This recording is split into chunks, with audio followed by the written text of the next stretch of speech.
mana Sarah ni? Sarah? Oh, Sarah. Ini Allah makan. Ini macam mana ni? Sarah, kenapalah hai? Tak tolong susun-susunkan makan ni kesian dorang ni. Kita ni dah nak raya. Ini barulah nak sambut hari esok ke bila, kita tak tahu hari rayanya bila kan. Ni mana? Sarah? Ya, Cik Ani. Ni Sarah tengah sibuk tengok cucu Cik Ani ni kau jangan nak mengendeng kat cucu Cik Ani tu Cik Ani yang punya. Mai sini. Tak boleh Kita banyak urusan ni. Kita tak tahu esok ke lusa ke raya. Itulah. Jadi ni Cik Ani ni tak siapkan lagi ni, nak menekan muruku lagi. Sebenarnya banyak tugas Cik Ani sebenarnya. Banyak ni. Cepatlah marilah kita tolong ni. Cik Ani naik dulu. Sarah pergi tengok cucu je. Salah.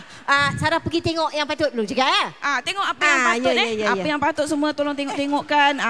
Cik Ani. Ya, Ni kenapa ni? Sarah. Oh, Sarah. Kenapa ni Sarah? Sarah. Ini adakah tanda-tanda kenapa Sarah Isu nak kaya ke Sarah? Jangan. Kita banyak kerja tak buat lagi ni Sarah. Berhenti. Diam. Jangan ketuk. Kenapa dia ketuk ni? Kenapa kau main-main ketuk-ketuk ni? Oi, isu kan kita pula. Budak-budak ni. Amboi. Kau jangan main-main. Kenapa ketuk tu? Tahu apanya? Allah, Cik Ani. Esok raya? Betul ke esok raya?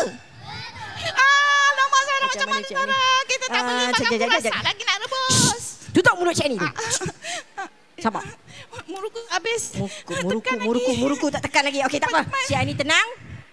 Ezra, bawa kawan-kawan pergi buat hebat seluruh kampung, bagi beritahu esok raya.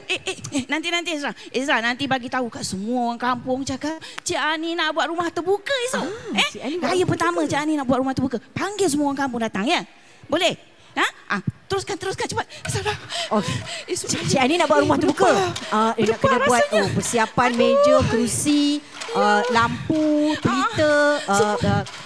Muruku nak bungkus lagi nak bagi. Tak apa, Cik Ani tenang. Bagi ke orang ni macam Cik Ani kena tenang. Bila kita tenang, kita kena berbahasa dalam irama. Iyalah.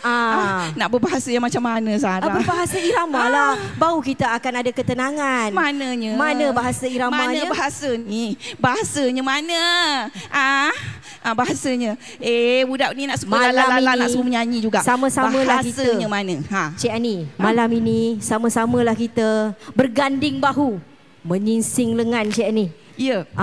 Untuk dalam kita memohon restu untuk hidangan warisan. Ya.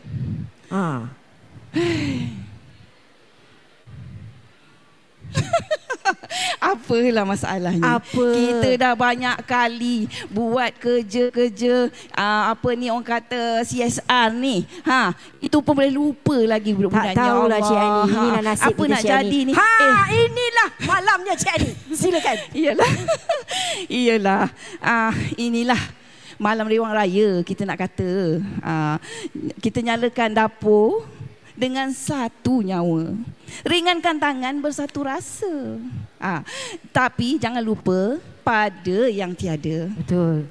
Di bawah cahaya pelita bersinar. Ingat. Daging dihiris. Yang kat belakang tu daging lembu tu dihiris. Rempah dikisar. Bukan kambing ke? Kambing? Aku sembelih kambing 2 ekor hari ni. Nasi ditanak, rendang dimasak. Esok lebaran tiba disambut hidangan warisan. Iya, tua dan muda berganding-gandingan. Rewang jenaka bersulam-sulaman. Sesekali menari dengan ragam menentang, tapi dalam santun rentak warisan. Jadi Cik Ani, selesai bahasa irama kita. Mohlah kita. Beriman raya lah kita.